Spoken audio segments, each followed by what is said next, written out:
Welcome to Cake on Tuesday, where we spotlight the rule breakers, the underdogs who refuse to listen when everyone said it won't work. I'm Elizabeth Bieniek, and for the next 20 minutes, we're diving into another disruptive innovation story that proves sometimes the craziest ideas change everything. Today's guest is Angus Nelson, founder of Evolve Leadership.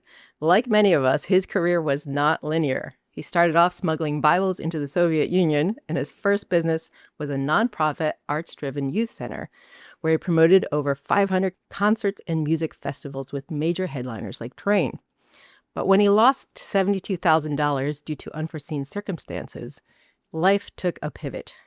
Next, he ended up working through addiction, counseling, a move, a new career, and that ultimately led to the launch of his current work as a leadership strategist, where he coaches nine-figure execs and founders on leadership stability. His new book, Neuro-Resilient Leader, The Internal Operating System for Leading at the Speed of Change, focuses on the premise that most leadership problems today are actually nervous system problems in disguise. Angus Nelson, welcome to the show. Thanks for having me, Elizabeth. That was a great intro. I appreciate it. You sound really impressive, and I want to hear all these things about this. So we'll share in a little bit some of our background. But first, I want to start by just tell our audience a little bit about what sets your soul on fire about what you do right now. I would say what sets my soul on fire right now is just getting this book out into the world and sharing a message in such a timely manner, making a difference and impact with people, because there's so much digital devices, there's so much technology, there's so much uncertainty, there's so much crazy going on in the world. But when you get right down to it, it's people. And that's, I think, what makes what life is supposed to be, and getting the opportunity to connect with others. And especially when you can be encouraging, especially when you can be uplifting, especially when you can say something positive. To me, that's what sets my soul on fire. I love that. Okay, so I have to hijack your podcast for a minute here and tell our listeners a little bit about how I know you. So I met Angus probably about 12 years ago, and my first interaction with him was when he was working for a company that I was involved in, and we were at a offsite together. And at the time, I had my newborn, my very first child was maybe 6 months old, and I was one of those traveling nursing moms carrying all the stuff with me, all the paraphernalia. We had a multi-day offsite, and we were walking at the time, I believe we were at Disney, walking around and doing a tour of the facility. And I'm carrying this gigantic bag that has my breast pump and my cooler and my laptop and my purse and everything in it. And I'm walking next to Angus, and we're just having a chat. It's the first time we've ever met in person. And I have to point out, too, that this bag was fuchsia, like hot pink, very bright. And as we were walking, Angus is just like, hey, let me carry that for you. Takes it off my shoulder, slings it over his shoulder, and we just didn't even break conversation. We just keep on walking. And that always stood out to me because those little moments tell something about the character of a person. And I'm happy to say that 12 years later and a lot of other interactions, I would say my first impression of you, Angus, has been proven true time and time again. So your point about coming down to the people, and that's what's most important, I think that is huge and hugely relevant to what we're about to talk about. But can you talk a little bit about this whole idea of leadership problems that are actually nervous system problems? But this is Cake on Tuesday. We talk about disruptive innovation. I think that's a really interesting disruptive angle to look at leadership strategy. Can you dive into that a bit more? Yeah, it's kind of like what I was saying about what's going on in the world.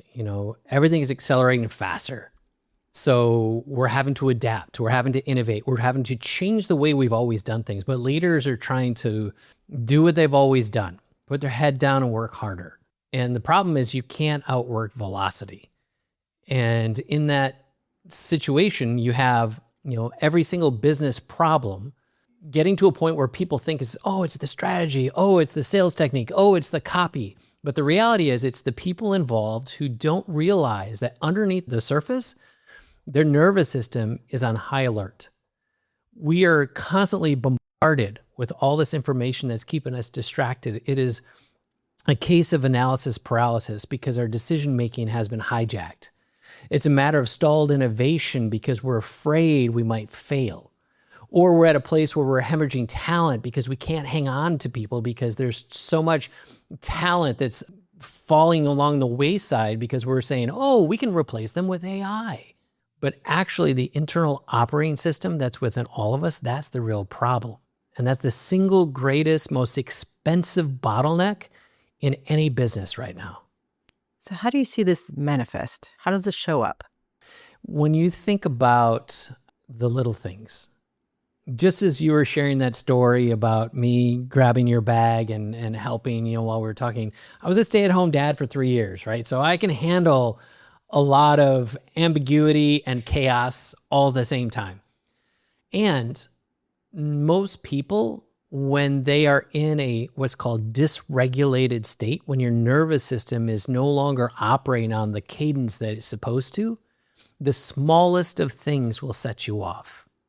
So again, whether it's, being indecisive, whether it's snapping and being reactive, of which almost everybody online seems to be right now, the littlest things set people to be disagreeable, to be irritated, to be irritable, annoyed. That is a sign that there's something under the surface that we're not paying attention to. I was talking to someone recently who was commenting about everything post-global pandemic. Everything's virtual. You can do everything online now. And she was based in the heart of Silicon Valley, and she was commenting there in the tech mecca of the world that there's such high priority now on in-person events. It's almost like the new high currency, if you will, because they're so rare and because everything can be done online. This opportunity now, but I can sit face to face with somebody or shake a hand or break bread, have these conversations. Do you see that changing now that we are in this AI everywhere world? Is that changing? Do you feel the focus on this? I mean, stress has always been an issue. There's always more than we can deal with, more than we can handle. But do you see that really having increased since the advent of AI in the last couple of years? Well, I think, there's so many layers, and I don't want to throw too wide of a swath, but I will say this brushstroke does contain a number of different elements. And that is, one is, to your point, post-pandemic, that's the heightened state that everybody's at. The world has changed. One of the problems is we're trying to get back to what we thought it was. And that's the problem, is people are trying to say, basically, and not to be offensive, but you remember the good old days, right? That's where people are at versus what opportunity and invitation do we have to become something different? Because if you look through history, there have been innovations after innovations of innovations that have required humanity to evolve into a different state. And whether that was, giving up the horse and buggy, whether that was even prior to that, the tools that were on the farms that now you could hook up to oxen, hook up to horses, and now all of a sudden, the Luddites were burning these different combines because their jobs were being taken away. In the late 1800s, all of a sudden there was starting to be a draw into this more urban environment. People were leaving the farms, and now we were at the beginning of this new innovation of industrialization. Electricity came online, literally. We had flight, we had cars, we had all these different things, and each one of those caused the world to change in its dynamics. And then we got to all the different wars and crazy throughout, the 1900s. And then we hit this technology boom where computers came online. And people you can't give, let's start with calculators. Don't give calculators. People won't be able to do mathematics and arithmetic. And, then we got computers. These people are going to be dumbed down because they don't. And then we got, handheld devices, and people are going to be able to cheat on their tests and da-da-da. And now we have AIs. Information is a commodity now. And what is that going to do for all these different areas of our lives in terms of communication, in terms of operations, in terms of education? If we are not looking at this at the opportunities, we're going to be gravely frustrated at how fast things are speeding up. And in the next 3 to 5 years, even more. And we're going to feel like we missed something, or we're going to go to a place of scarcity and fear on a degree that we've never experienced before. Can we get into the nitty-gritty a little bit? You talk in your book some about what happens neurologically when people face pressure. Can you give us a snapshot of that or a high level of that? Yeah. So when you contain pressure, right, this is where a couple things happen. One is from an area of clarity, everything's moving at the speed of molasses. You can't make decisions. You can't see clearly in the context of objectivity. You become highly reactive. At the same time, you're losing self-trust. You start to do what I call decision insurance. Hey, what do you think? Hey, let's put this back to a vote. Hey, let's do another survey. Hey, let's do some more research. And all of that becomes decision insurance because we no longer trust ourselves. We no longer trust our authority. And so execution becomes really difficult. So furthermore, when this starts to break down, your teams feel disconnected because the leaders that are involved, whether you're a founder of a startup, or whether you're working in a large organization in a corporation, all of those different areas have people looking up to that leadership. And if the leadership is dysregulated, everyone gets dysregulated. If all problems start from the top, then if we look around what's going on in the world, and you can look at from the politics, you can look at some of the systems that are in place, you can see dysregulation right now. There is a vacuum of trust, a vacuum of quality leaders who are no longer standing in their level of exponentialism, of sovereignty, of power. And that's what this book that I've written is all about, because what you'll find is if you can't have clarity, if you can't stay into execution, if you can't have self-trust, if you can't be in your authority, then your capacity to hold pressure continues to degrade. And that's the thing that most people are missing in all of this. We say, oh, be resilient. My book talks about resilience. And the definition that I use for resilience is not perseverance, tenacity, grit. My definition for resilience is turning pressure into power. It's absorbing the pressure, because every high performer that I've ever worked with needs pressure.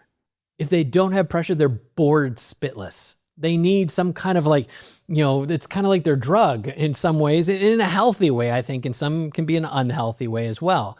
But capacity is our ability to step into expansion, that as the expectations, as eyeballs are drawn through us, as deadlines start to mount, we perform better, cleaner, and faster. And then we step into this place of composure. And these are the 3 C's of the C3 protocol in the book: clarity, capacity, and composure. In composure, because you're so balanced, people feel safe in your presence. Because you communicate so clearly, people know what the expectations are. And now they can be congruent and aligned. When you're regulated in this composure, you actually become magnetic. People want to be around you. Employees want to work for you. People want to stick around and see the journey and see how it unfolds, because the light that you bring to this leadership is one that gives everyone else light too. Is this cyclical? Does this align with certain seasons of life? I think part of the reason you end up working with very high net worth individuals is because they've already achieved success. And then is that sort of self-doubt or imposter syndrome, or that, oh, can I do it again? Is that when that all starts kicking in? It's a little bit of that, a little bit of this. So let me define that. There are 3 things that I talk about in the book that are kind of like, kind of the areas we deal with. One in particular is the guardian. The guardian is that voice that's in our head. Some would call it the inner critic, and I would say, the inner critic is an asshole. And I also think it's been misaligned. I don't think that voice in your head is actually bad. I think it's just an old operating system trying to run in a new era of computer. And the definition I give to the guardian is an overprotective parent. It's that helicopter parent who wants the best for you. Hey, that might be dangerous. Step away from that. Hey, that might get you in trouble. You might not want to do that. Hey, you don't want to step into that room with those bigger people because they might make you feel small. I don't want you to fail. And all those voices, those gremlins in our head are nothing more than old programming. And if anything, the moment you step into a room where you feel small, the moment you feel intimidated, the moment you feel a streak of fear, that actually becomes the invitation to that expansion, to that exponential, to that thing you see in your heart that you finally give yourself permission to step into. And that's number 2. Permission is the thing that holds us back from everything. We're not taking the time to give ourselves permission. We're looking at everyone around us. I want to be picked. I want to get that role. I want to get hired. I want to get into that school. I want to get into, like, all these things outside of us is what we dictate as to us getting to where we want to go. Furthermore, we then try to please. We step into people pleasing or comparison. I'm not like this person. I'm not like that person. Instead of just taking our sovereignty and giving ourselves permission. And the last thing, there are 3 enemies, if I'm going to say enemies, to us getting to success, and they're the same enemies after success too. So when you were talking about, is it cyclical? When people get success, this is what I call the success trap. You're going to face 3 things. One is a question of, do I deserve? Am I worthy? And do I have what it takes? Do I deserve? Did I go to the right school? Did I do the right amount of work? Did I study the right stuff? Am I worthy? Do it like this person? Did I do it like that person? Can I make that kind of money? Do I have what it takes? Can I work harder? Can I push through? Can I persevere? Do I have the gumption? Do I have the clout? Do I have the accolades? We get up to whatever we define success as, and everybody has a different definition. It could be financial, it could be a role, it could be a position, it could be parenting, it could be whatever. On the other side of that, the same 3 things show up. Do I deserve? Do I deserve this money? Do I deserve this attention? Do I deserve these accolades? Do I deserve this office? Do I deserve to be happy? Second is, am I worthy? Am I worthy? Look, you don't know what I've done. You don't know where I've been. You don't know the things I carry in my conscience. You don't know about my background. You don't know about, like, or third, do I have what it takes? Can I keep this money? If I start the next business, what if I screw it up? What if I fall on my face? What if people finally see that I'm a loser, that I'm a faker, that I didn't have in the first place, that I just got lucky, that I lost it all? Like, that's the piece that people don't understand about success, is that success is not a destination. It's a direction. We're not trying to get somewhere and then suddenly feel a certain way. One of my buddies, Jeff, he got to a point where he made his first million. And when I say million, wasn't like revenue million. I mean, he had $1 million in the bank. That was capital, cash, hard cold in his bank. And we were sitting down. I'm like, must have been nice. And he goes, I should feel different by now, right? Why don't I feel different? And that's the rub. We think we get to a thing and that's supposed to make us feel differently, versus what I teach in the book is the question is, who must I become, not what I'm going to do. And I can become before I ever attain, every day, all day. And I shape my life, create my life in such a way that now I've already arrived, and everything else is a byproduct of this flourishing life and an expansion and exponential being of who I am. And now my light shines from within instead of me searching for it from without.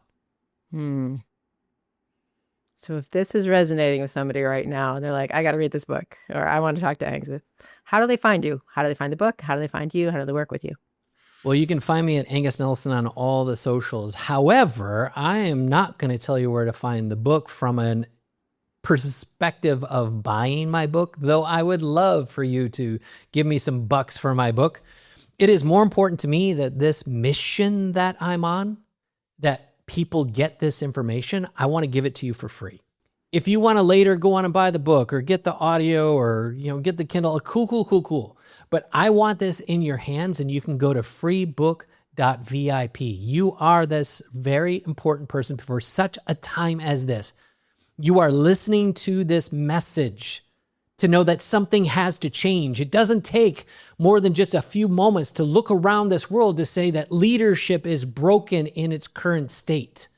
And it's time that we transform how leadership is created, manifested, and managed in this world. And it starts with regulation.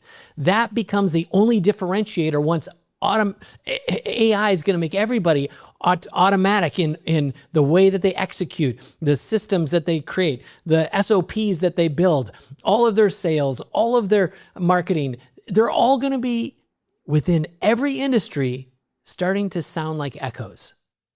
And the only differentiator is going to be the humans involved. So therefore, it is incumbent upon us to get this message. And you can find it at freebook.vip. Awesome. Freebie for you all to check it out. Follow Angus and his work. Thank you, Angus, so much for being here on Cake on Tuesday. It's so great to see you again, Elizabeth. Thanks for having me. Thanks for joining another Cake on Tuesday celebration of beautiful disruption. Please share it, review it, and find more innovative stories at podcast.cakeontuesday.com. I'm Elizabeth Bienik. Be bold, stay curious. Now go have some cake.